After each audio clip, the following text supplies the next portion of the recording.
What happens when a man born into unimaginable wealth walks away from it all? Jonathan Blackwood had everything: money, power, a future carved in gold. But he gave it up for love, for freedom, for something his family could never understand. His father, a ruthless tycoon, tried to break him. His mother tried to control him. But a simple gift from a humble craftsman changed everything. What was it? And why did it shatter an empire? Where are you watching from? Don't forget to subscribe for more incredible stories. The Blackwood estate stood as a monument to wealth, power, and an unshakable legacy that had endured for over a century. The grand mansion, a sprawling structure of polished stone and towering columns, loomed over acres of perfectly manicured gardens. Inside, crystal chandeliers cast golden light over rooms filled with priceless artwork, antique furniture, and relics of a family history steeped in influence. The Blackwoods were not just rich. They were aristocrats in every sense, a family that carried their name like a crown, expecting the world to bow before it. Elias Blackwood sat at the head of a long mahogany dining table, his fingers slowly tracing the rim of a crystal glass filled with aged whiskey. The weight of his 60 years was barely visible. His posture was sharp, his tailored suit impeccable, and his steel-gray hair combed back with calculated precision. He was a man who commanded respect without raising his voice, who could bend people to his will with nothing more than a well-placed glance. Across from him, his wife, Vivian Blackwood, carried herself with the same practiced elegance. Draped in a silk evening gown, she was a picture of wealth and refinement. Every movement, from the way she lifted her glass to the slight arch of her brow, was measured, controlled. She had spent her life ensuring the Blackwood name remained untouchable, ensuring that their legacy endured, unmarred by scandal or weakness. Their son, Jonathan Blackwood, sat between them, his face unreadable. He had inherited his father's sharp jawline, his mother's piercing blue eyes, and the kind of presence that made people listen when he spoke. He had been raised to uphold the Blackwood legacy, groomed for a future of prestige and power. From childhood, he had been taught that love was secondary to duty, that marriage was more than a union of two people. It was a contract, a strategic alliance meant to strengthen the family's influence. And yet, tonight, he was about to break every rule they had ever set for him. The dining room was silent, except for the faint clink of ice against glass as Elias swirled his whiskey. He studied his son, his expression unreadable. "You asked for this dinner, Jonathan," he said at last, his voice calm, calculated. "Let's hear it." Jonathan set down his silverware, exhaling slowly before meeting his father's gaze. "I'm engaged." Vivian's fingers froze mid-air, her wineglass barely touching her lips. Elias remained still, but a flicker of something unreadable crossed his eyes. A slow nod, as if considering the weight of those words. "To whom?" Jonathan hesitated. He knew this moment was coming. He had prepared for it. And yet, now that he was here, facing his parents' scrutiny, he felt the weight of what he was about to say. Elena Carter. Silent. The name echoed in the air, hollow and unfamiliar. It did not belong to a family of power.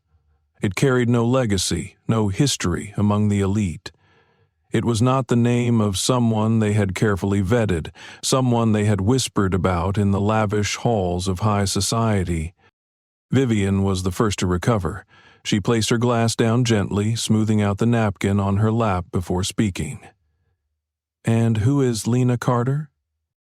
Jonathan straightened his shoulders. "She's a teacher. She grew up in a small town outside the city. Her father is a carpenter." Vivian blinked once, slowly, as if processing something too absurd to fully grasp. Elias remained motionless, his fingers tightening around his glass. His voice, when he finally spoke, was devoid of emotion. "A carpenter?" Jonathan braced himself. "Yes." Vivian let out a quiet breath, shaking her head slightly, as if dismissing an absurd notion. "Jonathan, darling, surely you understand why this is concerning." Concerning? His voice was steady, but there was an edge to it now. Elias leaned forward slightly, setting his glass down with deliberate care. "You were raised for something greater than this," he said. "You have a responsibility to yourself, to this family." Jonathan's jaw tightened. "I have a responsibility to the person I love." Vivian's smile was thin, forced. "Love is fleeting, Jonathan. Marriage is about more than love. It's about compatibility, about ensuring a future that aligns with our values." "And what values are those?" Jonathan asked, his tone sharper than before. Elias's expression darkened slightly. "Strength, stability, legacy. Do you honestly believe a schoolteacher, the daughter of a carpenter, belongs in this family?" Jonathan met his father's gaze, unflinching. "I believe she is the kindest, most intelligent woman I have ever met. I believe she understands what it means to build something real, something lasting, not just wealth, but a life of meaning. I believe she belongs by my side." Vivian exhaled sharply, shaking her head. "Darling, think about this logically. What will people say? Do you understand how this will reflect on us?" Jonathan's lips pressed into a thin line.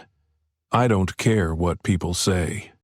Elias let out a slow breath, tapping a finger against the table. His mind was already working, already calculating how to undo this.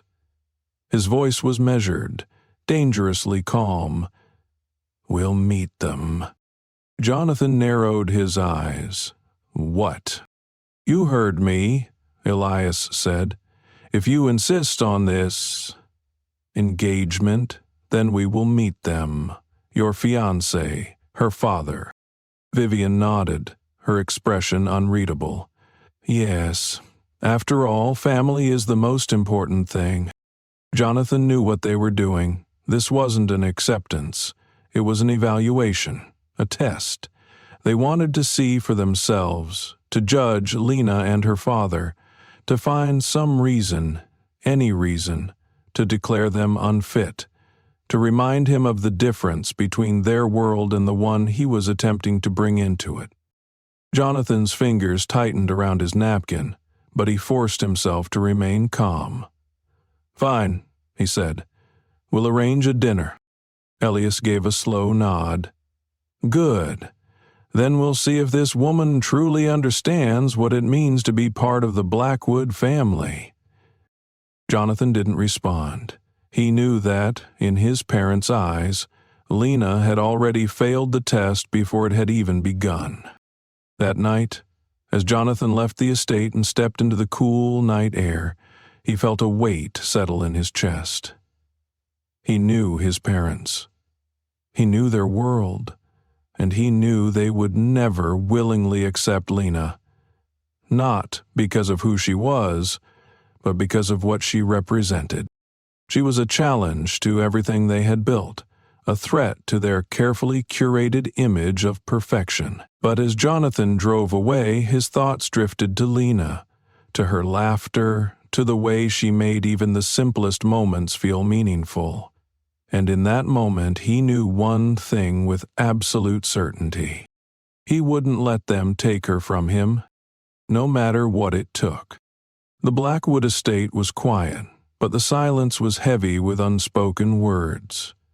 Elias sat in his study, his fingers steepled beneath his chin, his piercing gaze locked onto the flickering flames of the fireplace.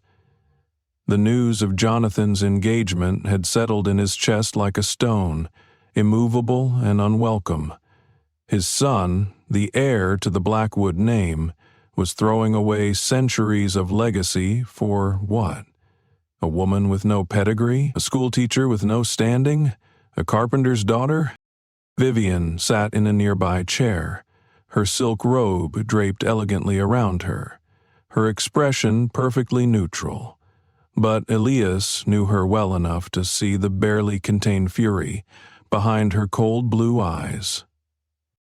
"This isn't just reckless," she said finally, her voice smooth but sharp. "It's humiliating. Our son, the future of this family, is willingly degrading himself." Elias exhaled through his nose, his grip tightening around the crystal glass in his hand. "Jonathan is blinded by sentiment.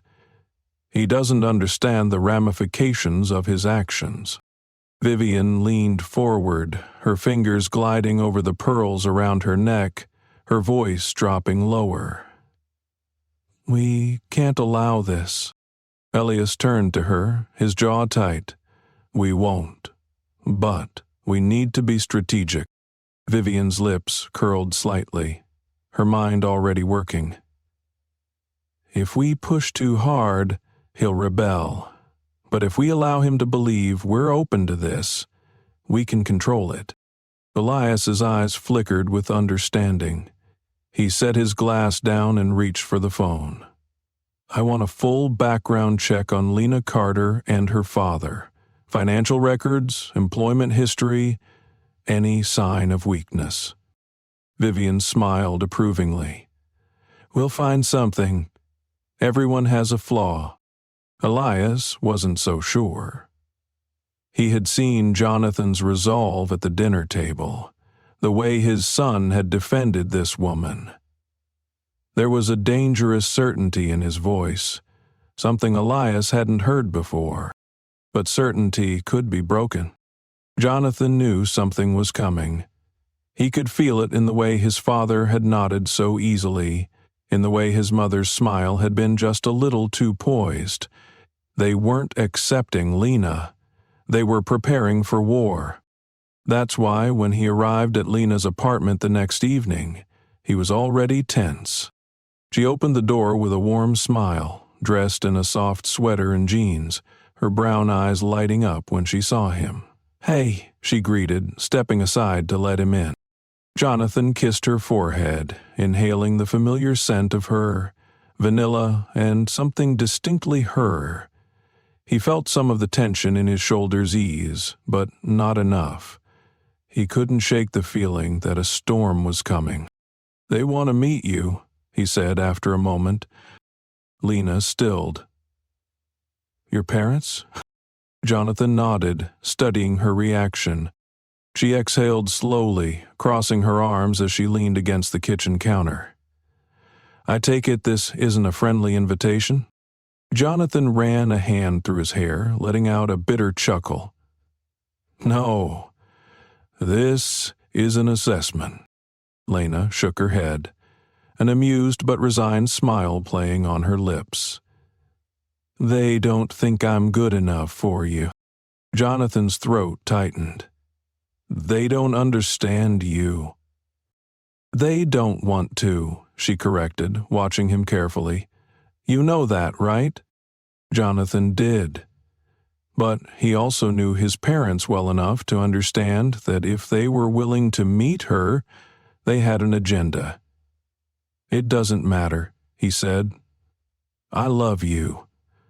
That's enough." Lena studied him for a long moment before nodding. "Then let's do it." He reached for her hand, squeezing it. "Whatever happens, I'm with you." She squeezed back, a quiet strength in her eyes. "I know." The Blackwood estate was always intimidating, but tonight it felt even more so. The dining room had been meticulously prepared. White linen tablecloths, silver candelabras flickering with warm light, a feast laid out like a display of wealth. Every detail was carefully arranged to remind guests of who they were dining with.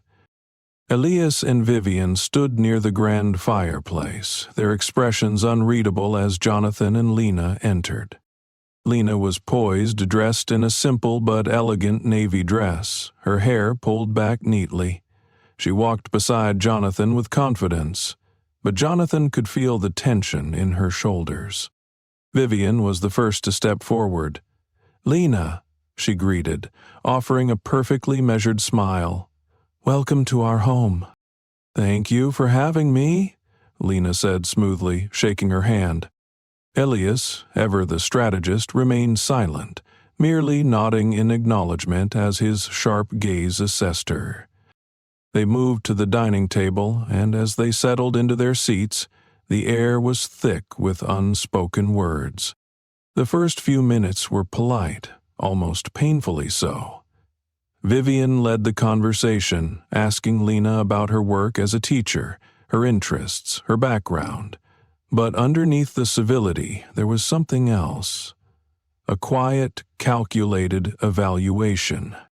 "So," Elias finally spoke, setting down his wine glass, "your father is a carpenter." Lena met his gaze evenly. "He is. That's quite an unconventional profession," Elias mused, his tone unreadable. Lena smiled, unfazed. "It's honest work. He's very skilled." Elias leaned back, swirling the wine in his glass. "And does he plan to walk you down the aisle?" Jonathan tensed beside her, recognizing the trap in his father's words. It wasn't a question, it was a statement. A test. Lena's expression didn't falter. "Of course. He's my father." Elias hummed, considering. "Jonathan has been raised in a world of responsibility, tradition, legacy. We take marriage very seriously." "So do I," Lena said, her voice calm but firm. Elias's eyes darkened slightly. "Do you now?" Jonathan's jaw clenched. "Dad!" Elias held up a hand.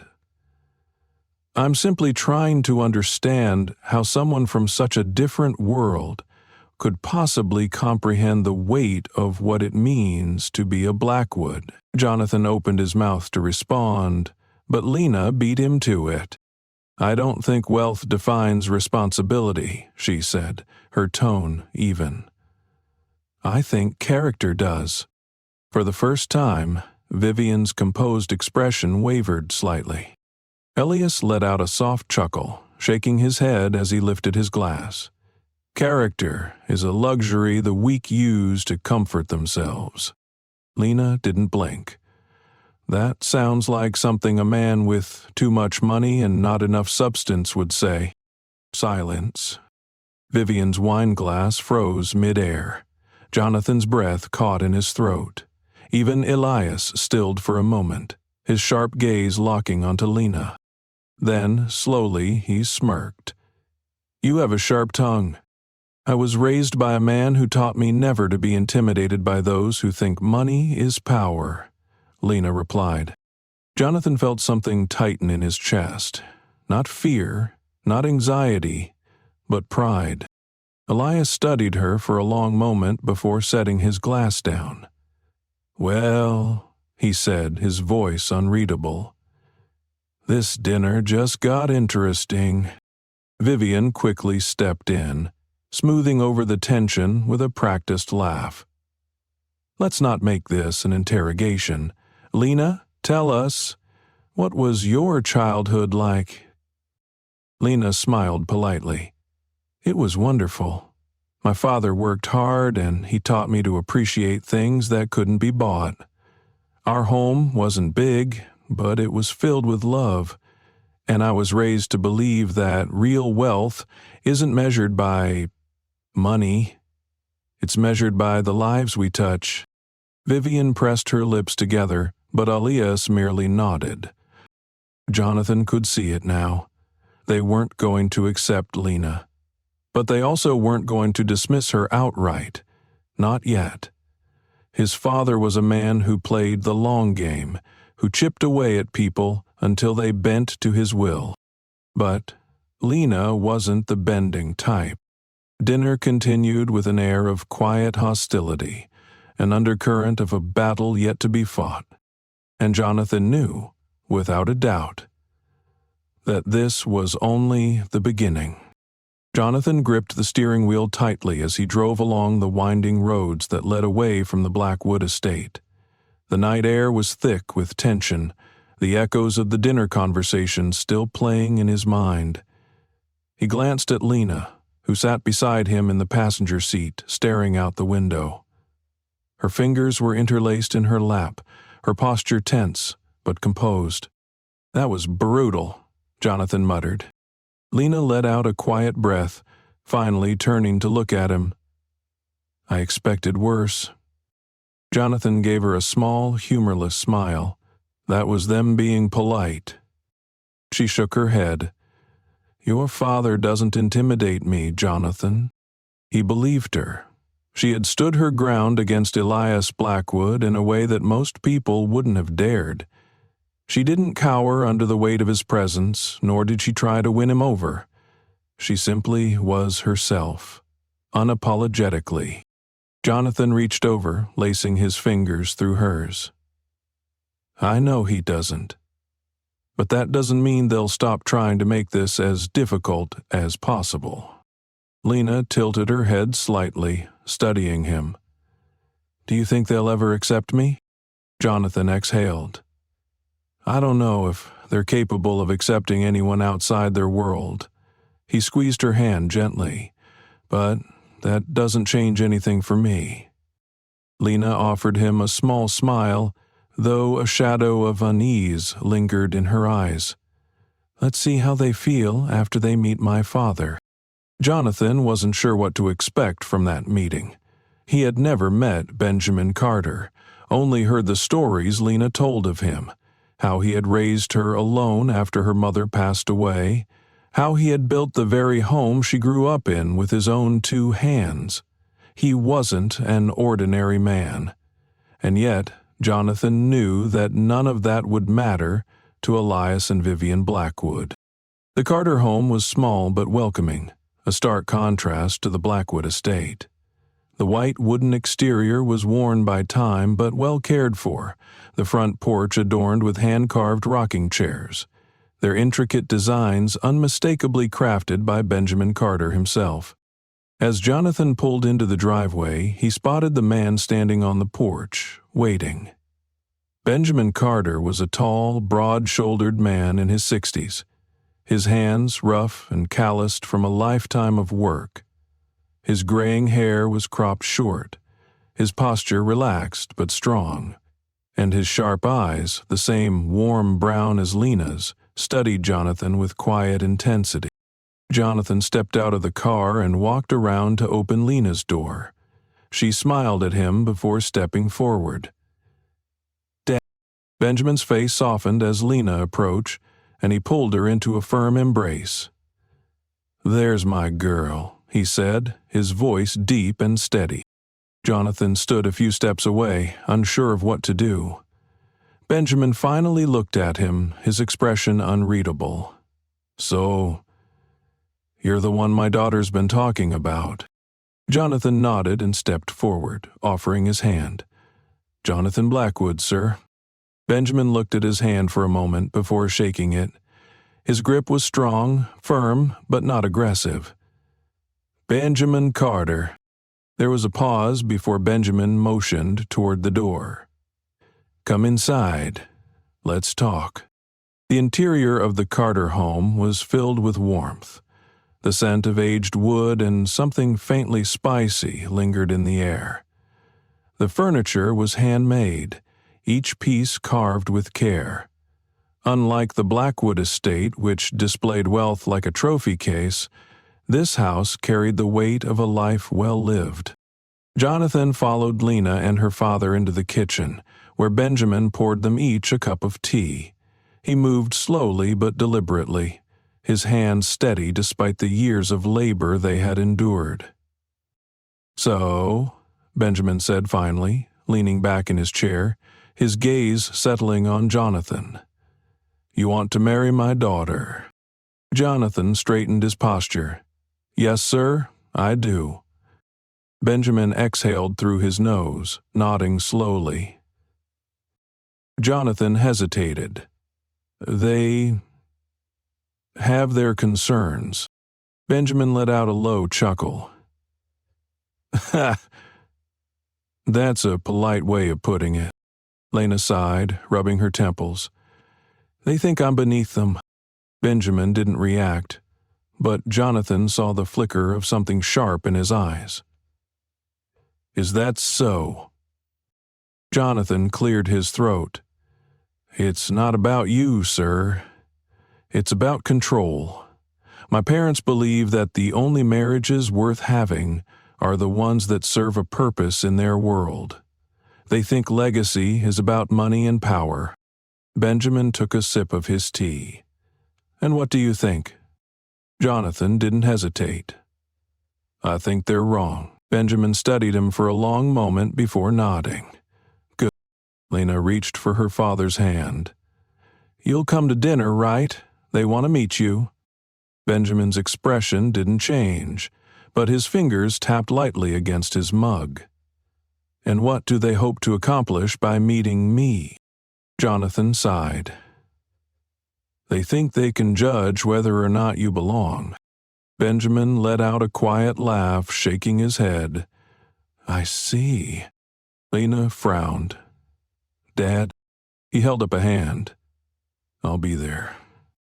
Lena let out a breath of relief, but Jonathan didn't miss the way Benjamin's gaze darkened slightly. He wasn't a man who sought conflict, but Jonathan suspected he wasn't one to back down from it either. As they left that evening, Jonathan glanced back at Benjamin, who stood at the doorway watching them go. There was something unreadable in his expression, something Jonathan couldn't quite place. He had a feeling that the Blackwoods had just met their match. The Blackwood estate was grand as ever, its towering columns casting long shadows in the evening light.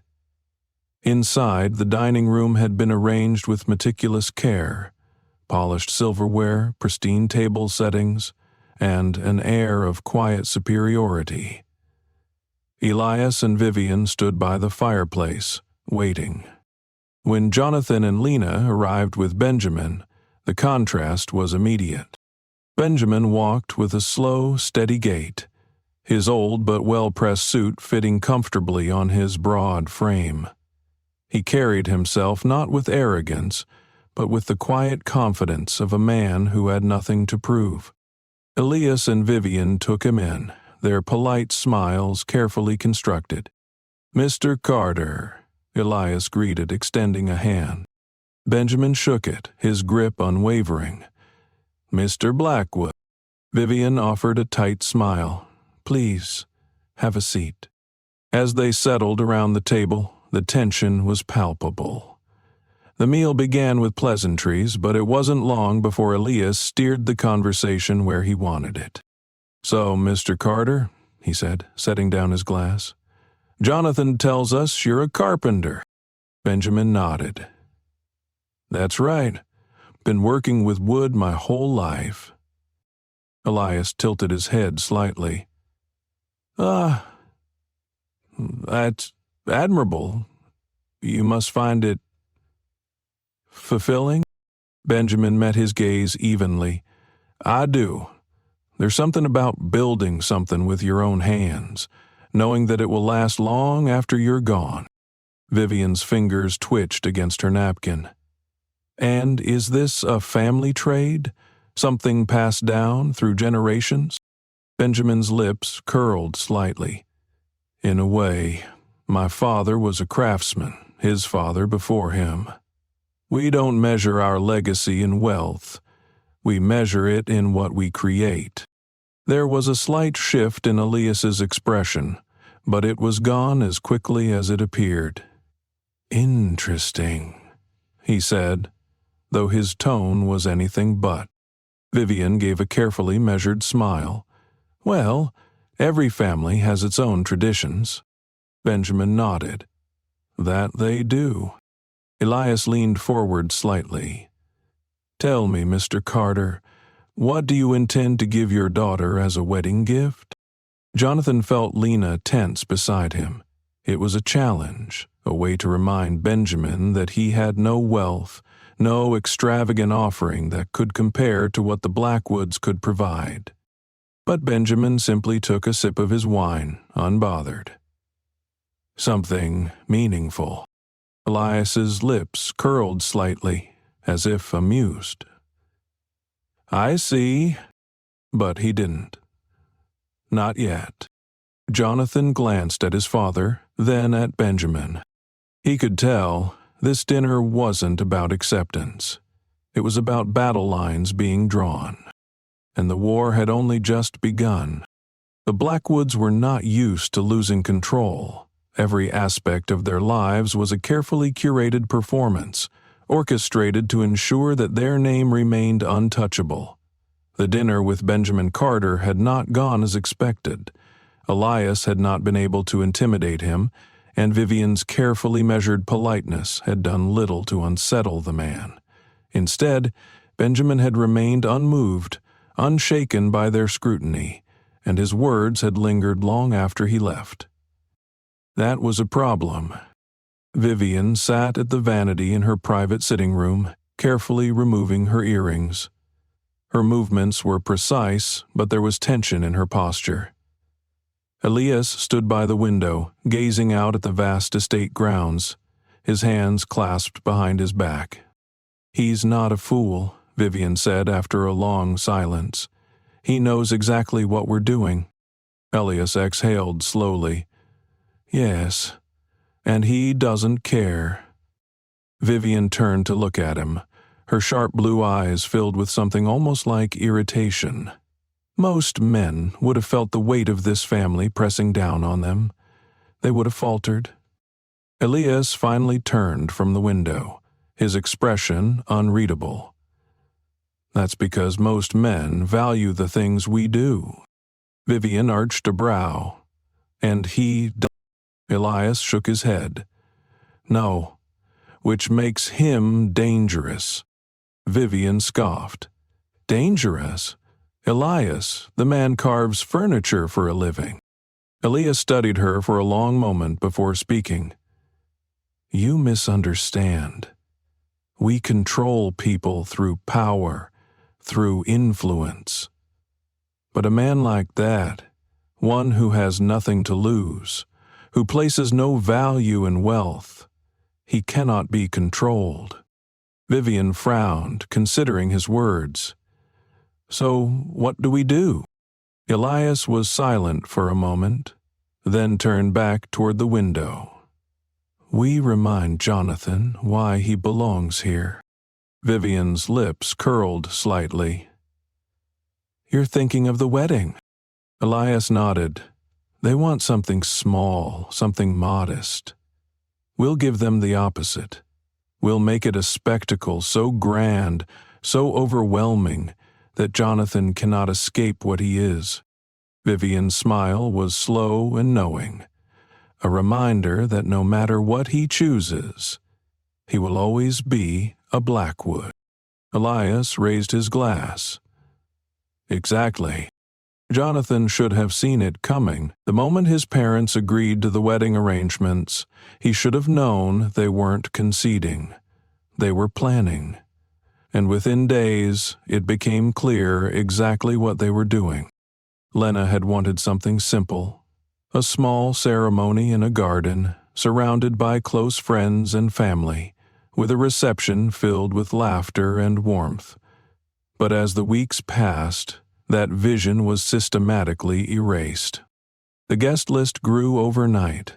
What had been a small gathering of 50 turned into a 500-person event, filled with the elite of high society.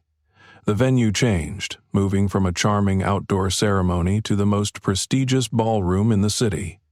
The invitations were engraved on imported silk paper, the flowers sourced from halfway across the world, and the wedding planners, 3 of them, all hired by Vivian, took complete control. Every decision was made without them. The dress, the decor, the catering. Lena fought at first, but every attempt to push back was met with patronizing reassurances. It's just tradition.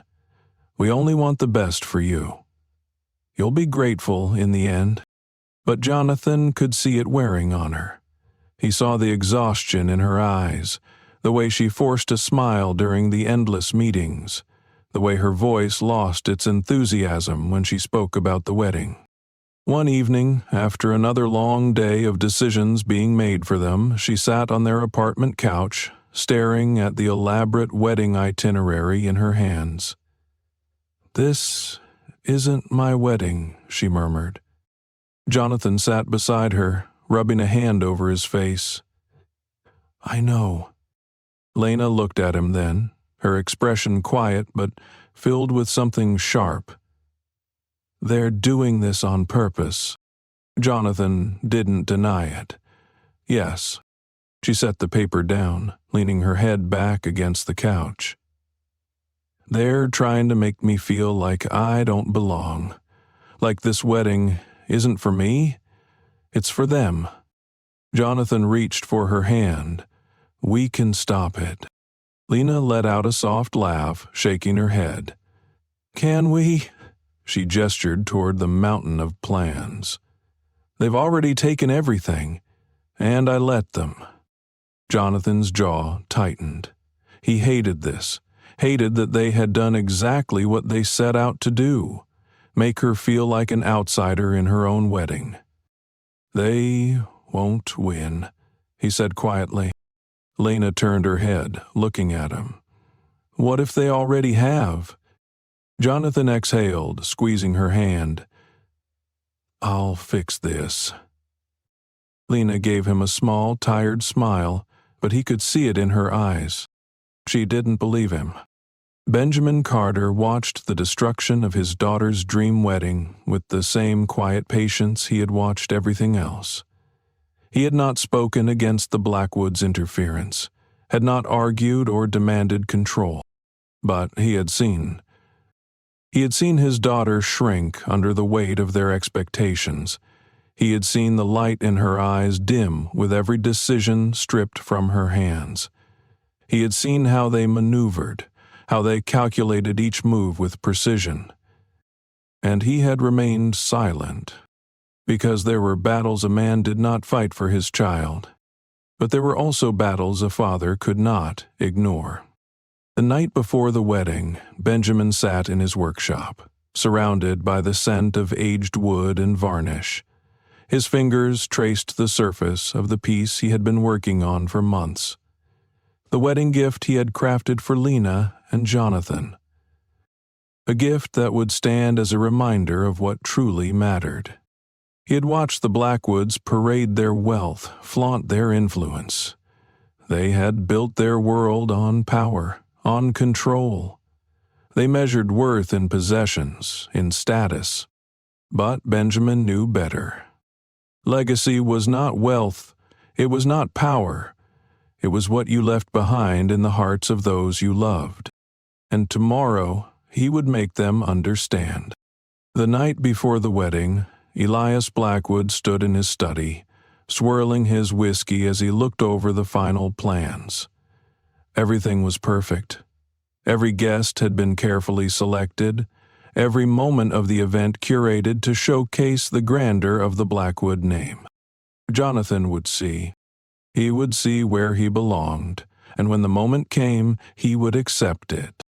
There would be no turning back. Vivian entered, her silk robe flowing behind her as she sat across from him. "Tomorrow is the final step." Elias nodded. "Yes." She studied him for a moment. "And the Carters?" Elias smirked. "After tomorrow, they'll understand their place." Vivian's smile was slow. Good. Lena stood in front of the mirror, staring at the reflection of a bride she didn't recognize. The dress was stunning, exquisite. Every inch of it was designed for perfection. But it wasn't hers. Nothing about this day was hers. A knock at the door pulled her from her thoughts, and when she turned, she saw her father standing in the doorway. Benjamin stepped inside, his gaze moving over the gown, the room, the grand spectacle that had been forced upon her. He said nothing. He simply held out his hands. Lena stepped forward, pressing her palms into his, the familiar warmth of them grounding her. Benjamin looked into her eyes. "Are you ready?" Lena swallowed, nodding. And then, for the first time in weeks, she smiled. Because she knew something the Blackwoods did not. Tomorrow, Benjamin Carter would show them what true legacy looked like. And nothing would ever be the same again. The grand ballroom of the Blackwood estate gleamed under the golden glow of chandeliers, their light casting an ethereal shimmer over polished marble floors. Every surface was pristine, every detail meticulously arranged. The long banquet tables were adorned with the finest china, crystal glasses, and elaborate floral arrangements flown in from halfway across the world. The scent of expensive perfume and aged wine mingled with the delicate aroma of carefully curated dishes, each one prepared to perfection. This was not a wedding. This was a statement. Elias Blackwood stood near the entrance, his gaze sweeping over the room with quiet satisfaction. Every guest in attendance was a pillar of high society. Politicians, corporate moguls, aristocrats who had built their wealth on the backs of generations before them. They had not come to celebrate love. They had come to witness a union of legacy, to see if the Blackwoods could retain their dominion over their only son. Vivian adjusted the emerald necklace around her throat, glancing toward the ballroom doors. "Are they here yet?" Elias sipped his whiskey, his lips curving slightly. "Any moment now." The butler approached and cleared his throat. Mr. Jonathan Blackwood and Ms. Lena Carter have arrived." Vivian exhaled through her nose, smoothing down the folds of her designer gown. "And the father?" The butler hesitated. "Yes. Mr. Carter is with them." Elias hummed, swirling his glass. "Then let's begin." Lena's fingers tightened around Jonathan's arm as they stepped into the ballroom, the weight of 100 pairs of eyes descending upon them like a silent force. She could feel their gazes, their whispered appraisals, their quiet scrutiny. She had expected it. She had prepared for it. But it was something else entirely to stand before them, to feel the unspoken judgment pressing in from every direction. Jonathan felt her grip tighten, and without a word, he placed his hand over hers, squeezing gently. A reassurance. A promise. She lifted her chin slightly and forced a polite smile. Benjamin Carter walked a step behind them, his posture steady, his face unreadable. He had worn a well-fitted suit, not new but impeccably maintained. His weathered hands rested at his sides, his gaze scanning the room without a flicker of intimidation. Jonathan led them forward, stopping before his parents. "Mother, Father," Vivian smiled, a perfect, hollow expression. "Darling, you both look wonderful." Elias barely glanced at Lena before his gaze settled on Benjamin. "Mr. Carter." Benjamin nodded. "Mr. Blackwood." For a moment, silence stretched between them, thick with unspoken words. Then Elias gestured toward the crowd. "Shall we?" With that, the reception began. The evening unfolded like an elaborate dance, each movement carefully choreographed.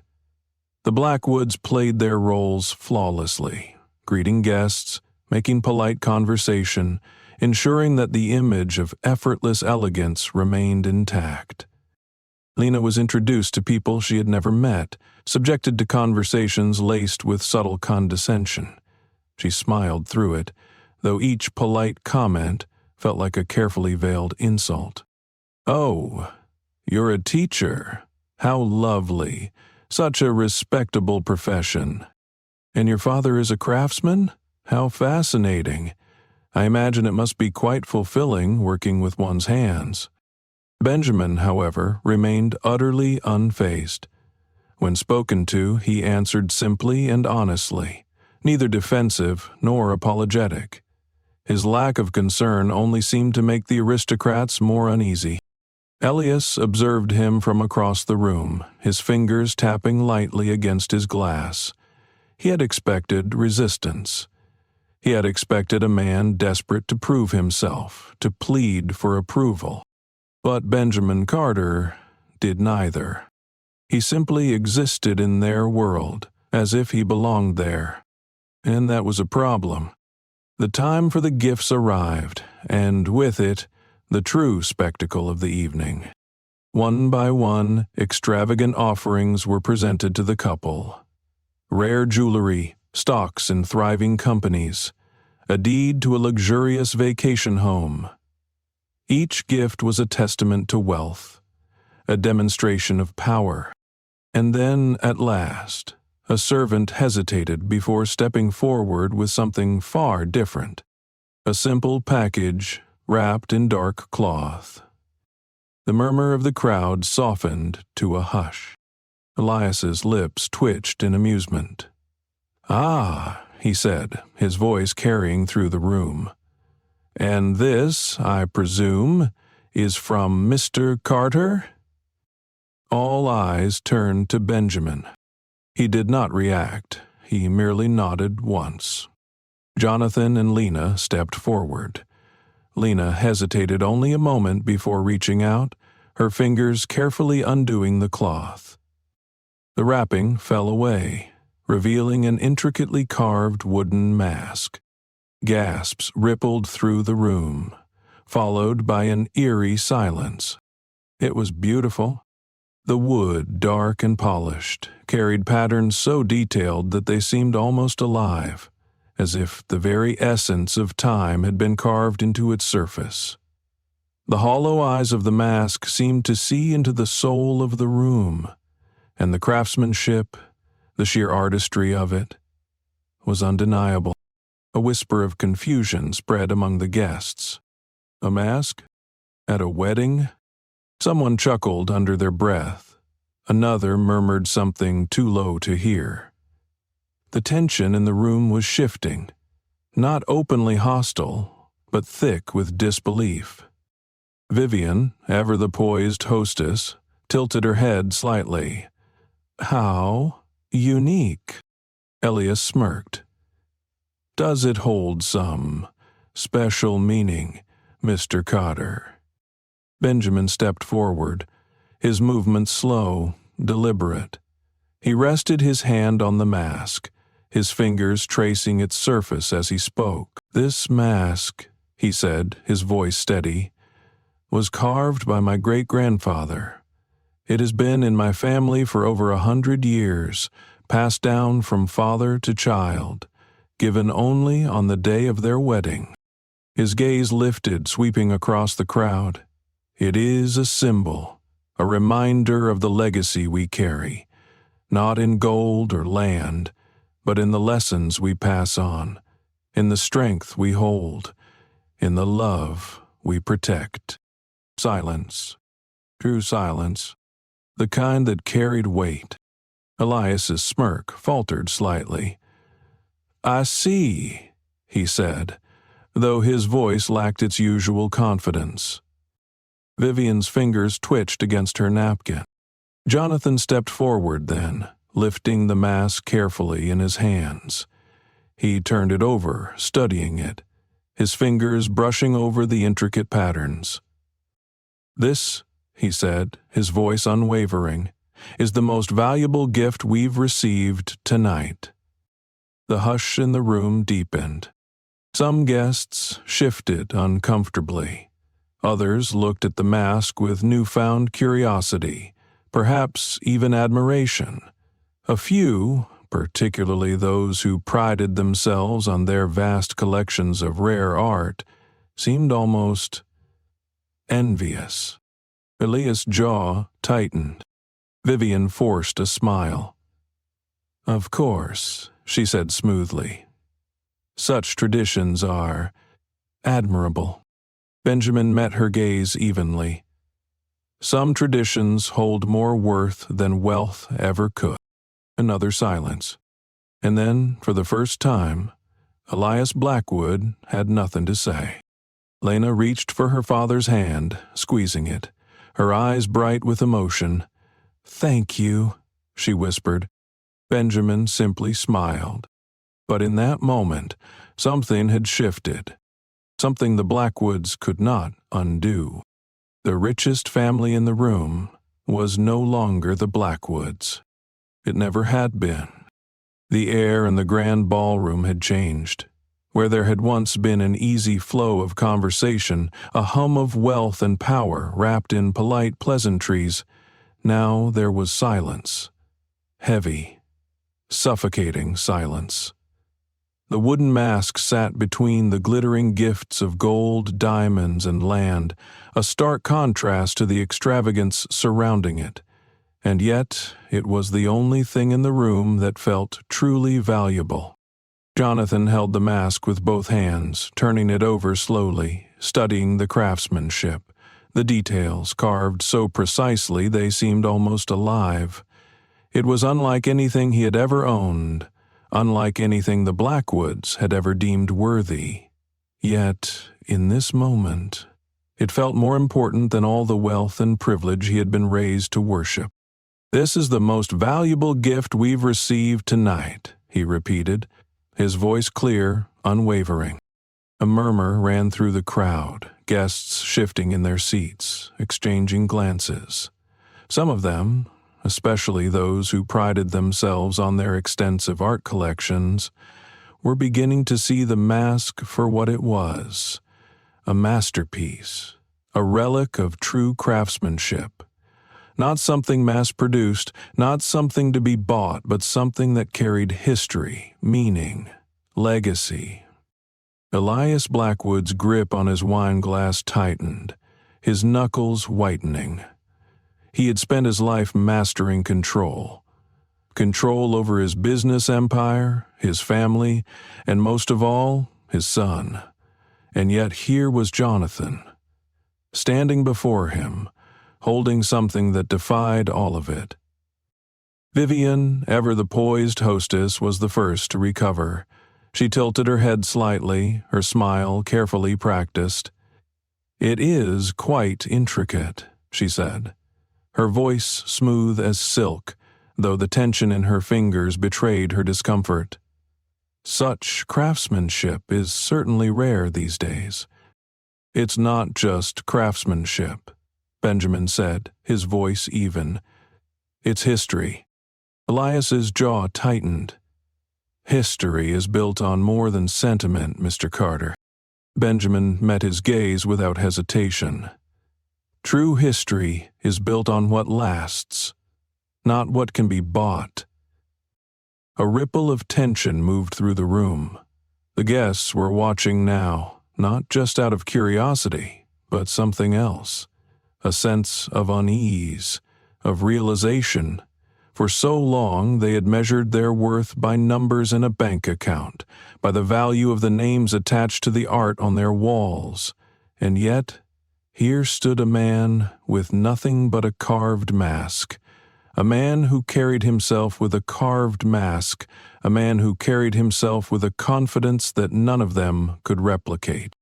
Elias let out a slow breath, setting his glass down on the table with deliberate care. "Jonathan," he said, his voice measured, "you do understand what it means to be a Blackwood." Jonathan looked at his father, and for the first time in his life, he did not feel like a child seeking approval. He did not feel the weight of expectation pressing down on him, suffocating him. "I do," he said, "and that's why I won't let you control this anymore." A murmur swept through the room, the weight of his words sending a ripple through the carefully constructed image of the Blackwood family. Elias's expression darkened, but he did not raise his voice. He never needed to. "Control," he repeated, as if the word itself was foreign to him. Jonathan nodded. This wedding, this display, it was never about Lena and me. It was about you. About keeping the Blackwood name exactly as you want it to be. Vivian's smile faltered, but she kept her tone light. "Jonathan, darling, we only wanted what was best." "No," Jonathan interrupted, his voice firm but calm. "You wanted what was best for the Blackwood legacy.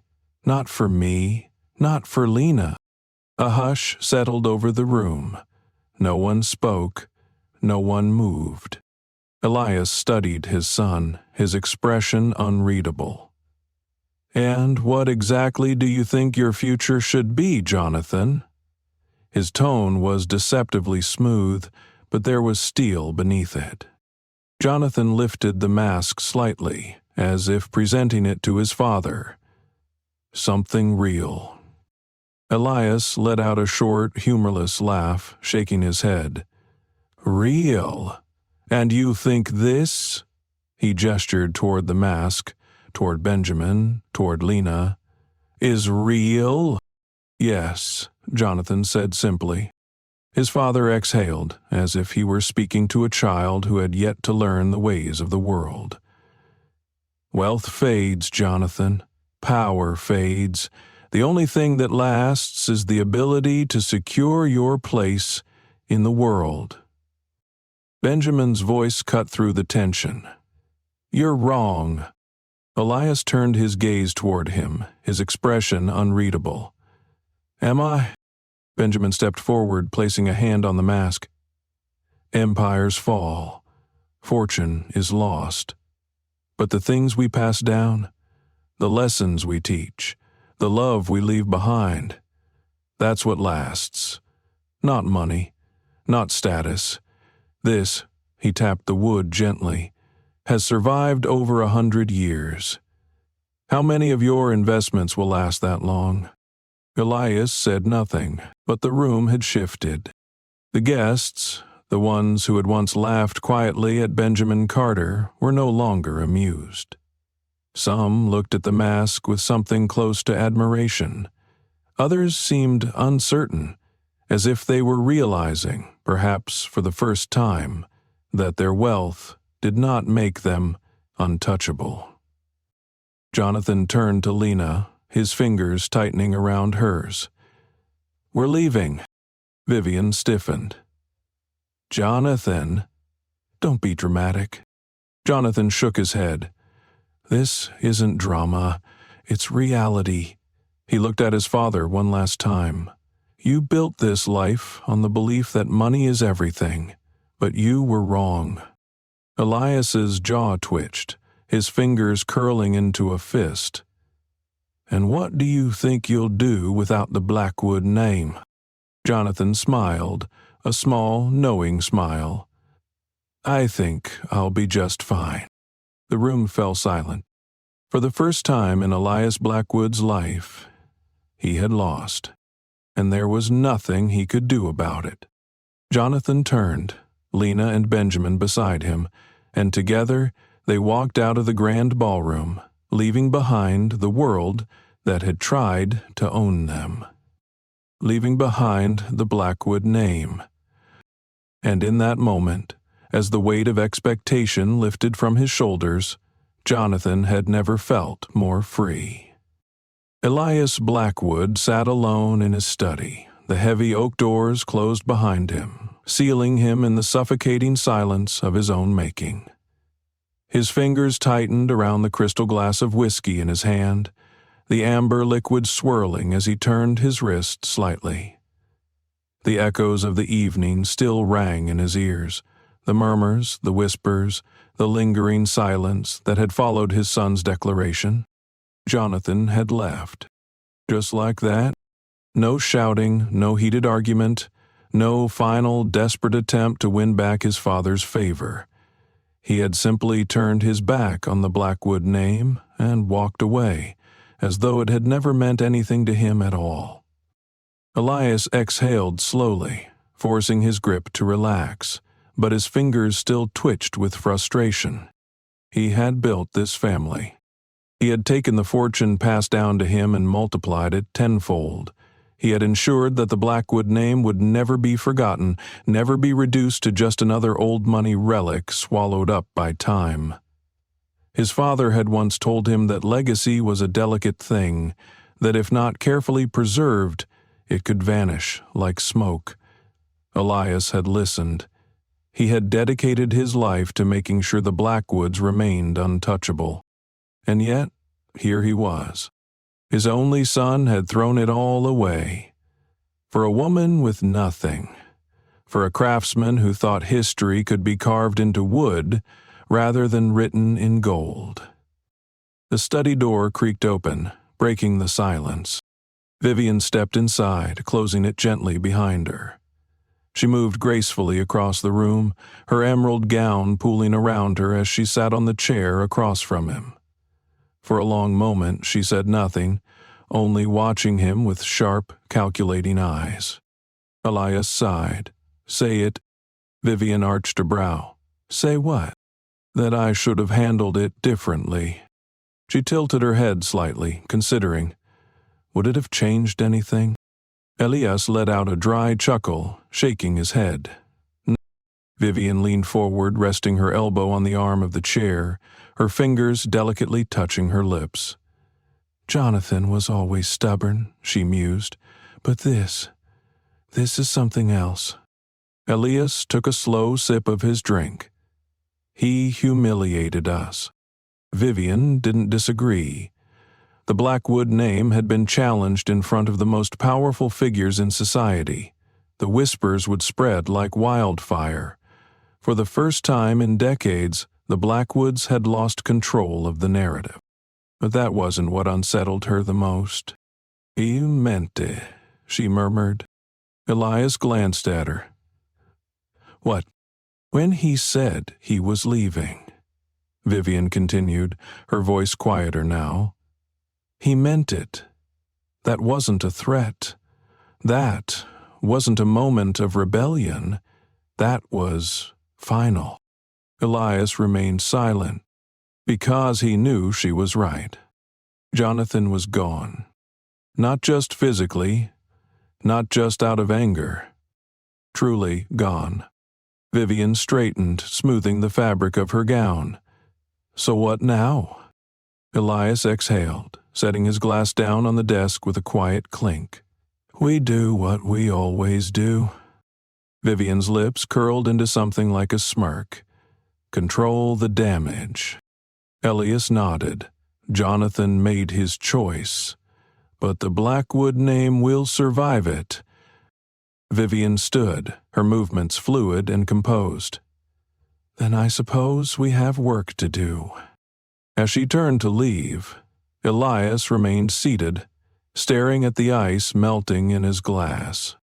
For the first time in his life, he wasn't sure if survival was enough. Jonathan didn't look back. Not when he walked out of the ballroom. Not when he stepped out onto the quiet city streets, leaving behind the world he had known for his entire life. He could still feel the weight of their eyes, their judgment, their disbelief. He had spent years drowning in that world, suffocating under its expectations, its rules, its demands. And now, for the first time, he could breathe. Lena's fingers tightened around his, her grip warm, steady. He turned his head slightly, catching the way her eyes searched his face, as if making sure he was okay. He smiled, because he was.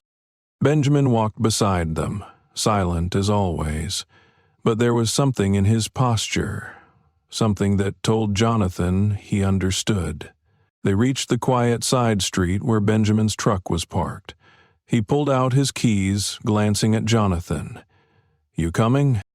Jonathan hesitated, not because he was unsure, but because standing there in the open air, away from the grand spectacle of the Blackwood estate, he realized something. For the first time in his life, he had no plan. No next step carefully laid out for him. No road paved by wealth and privilege. Just possibility. Jonathan exhaled and looked at Lena. "What do you want to do?" she asked softly. He smiled.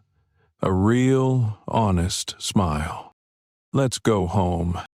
The next morning, Jonathan woke up to the smell of fresh coffee and sawdust. The sunlight streamed through the windows of Benjamin's house, casting a warm glow over the wooden floors.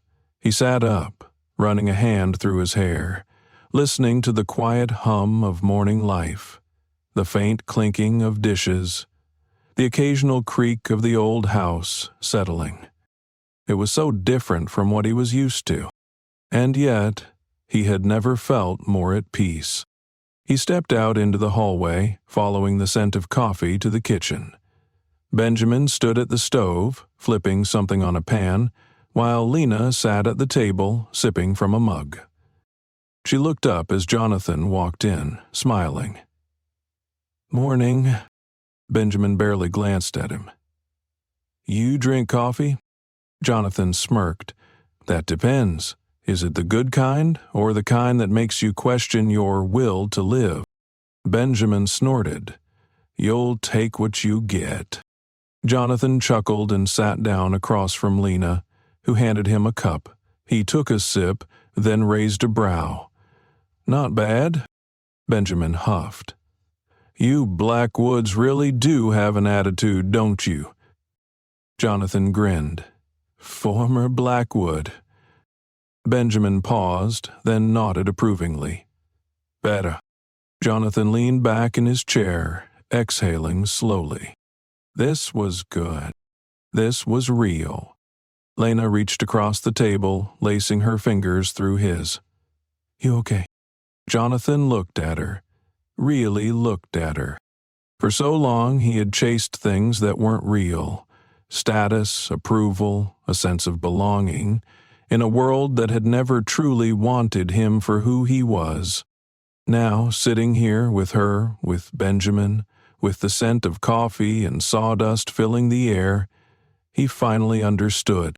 He had been searching for something he had already found. A life worth living. He smiled. "Yeah," he said, "I am." The Blackwood name still carried weight, but within the gilded halls of high society, the whispers never stopped. A scandal, some called it. A disgrace, others murmured. Jonathan Blackwood, heir to an empire, had turned his back on wealth, privilege, and the legacy built for him. Worse than that, he had done it publicly, humiliating Elias and Vivian Blackwood in front of their carefully curated audience. It was all anyone in their circle could talk about. But in the weeks that followed, the whispers began to shift. Some, particularly those who had been present that night, found themselves unsettled. It was easy to dismiss those beneath them, to scoff at those without wealth or power. But what Benjamin Carter had done, what Jonathan had done, had been different. They had not begged for approval. They had not sought to impress. They had simply stood before them, unshaken, untouched by the invisible rules that dictated their world. And that, more than anything, was what disturbed them. For Jonathan, life had slowed. For the first time in years, there were no endless meetings, no obligations tied to the Blackwood name, no weight of expectation pressing down on his shoulders. He and Lena had moved into a modest home just outside the city, not grand, not extravagant, but filled with warmth. And in those quiet, simple days, Jonathan found something he had never truly had before: peace. He spent his mornings in Benjamin's workshop, learning the craft, his hands growing calloused from hours of sanding, carving, shaping. It was not easy. He had been raised in a world of contracts and negotiations, a world where power was wielded with words and signatures rather than with steady hands and patience. But here, in the quiet of the workshop, with the scent of wood shavings thick in the air, he discovered something unexpected. Satisfaction. Not the fleeting rush of closing a deal or gaining his father's approval, but the kind of deep, steady fulfillment that came from creating something with his own two hands. Benjamin never praised him outright, never coddled him, never made it easier than it had to be. But one afternoon, after Jonathan had spent hours meticulously carving a design into the leg of a chair, Benjamin walked by, took one glance at it, and grunted. Not bad. Jonathan had smiled. One day, weeks after the wedding that never truly belonged to them, a black car pulled up outside their home. Jonathan didn't need to see the driver to know who had sent it. Elias Blackwood had never been the kind of man to simply let things go. Jonathan stepped outside, wiping his hands on a rag, and approached the sleek vehicle. The tinted window rolled down, revealing his father's ever-composed face. Elias studied him for a long moment, his sharp gaze taking in the simple home, the scent of sawdust clinging to Jonathan's clothes, the calluses on his fingers. "You look different," Elias said at last. Jonathan smirked. "So do you." Elias exhaled through his nose, as if trying to suppress his frustration. "Get in." Jonathan leaned against the car door instead. "If you've come to offer me a way back, you're wasting your time." Elias's jaw tensed. "You think this is over?" Jonathan met his father's gaze evenly. "For me it is." Elias looked away for a moment, as if contemplating his next words. When he spoke again, his voice was quieter, but no less sharp. "I built something, Jonathan. Something that should have been yours." Jonathan nodded. "You did, and now it's yours alone." Elias turned back to him, something almost unreadable in his expression. "You're a fool." Jonathan smiled faintly. Maybe. For the first time, Elias didn't have a response. The weight of silence settled between them, heavy and final. Then, without another word, Elias rolled up the window. The car drove away, disappearing down the road, and Jonathan watched it go, feeling nothing but relief. Years passed. The Blackwoods remained powerful, their name still spoken in elite circles, but something had changed. Jonathan's absence had left a scar. His father had groomed him to take over, had built an empire with the expectation that his son would inherit it. But Jonathan had walked away, and in doing so, he had exposed a weakness in Elias Blackwood's legacy. Control had never been as unshakable as Elias had believed. And without Jonathan, there was no one to pass it to. No heir. No continuation of the Blackwood line. The empire would survive. But the legacy would fade. And Elias Blackwood, once so certain that power was everything, was left alone in the halls of his estate, surrounded by wealth but haunted by the knowledge that it meant nothing. Meanwhile, Jonathan's life became one of quiet simplicity. He married Lena in a ceremony that was truly theirs, a small gathering in the garden of the home they built together. Benjamin stood beside them, not as a silent observer, but as a father. And when their first child was born, Jonathan held his son in his arms, looking down at him with a certainty he had never known before. Legacy was not wealth. It was not power. It was this: It was love. It was family. And, as he pressed a kiss to his son's forehead, he knew this was the life he was always meant to have. Not as a Blackwood, but as a man free to choose his own path. And he had never been happier. Thank you for staying until the very end of this story. Your time and attention mean everything, and I truly appreciate you being here to experience this journey. This story is more than just a tale of wealth and legacy. It's a reminder that true value isn't measured in money, power, or status. It's measured in the love we share, the lessons we pass down, and the choices we make for ourselves. Jonathan Blackwood walked away from everything he was told to value, only to find something far more precious. A life of meaning, built on love, integrity, and freedom. It makes us ask ourselves, what truly defines success? Is it the approval of others? Or is it the courage to follow our own path, even when it means standing alone? Now, I'd love to hear from you. Where are you watching from? What part of this story resonated with you the most?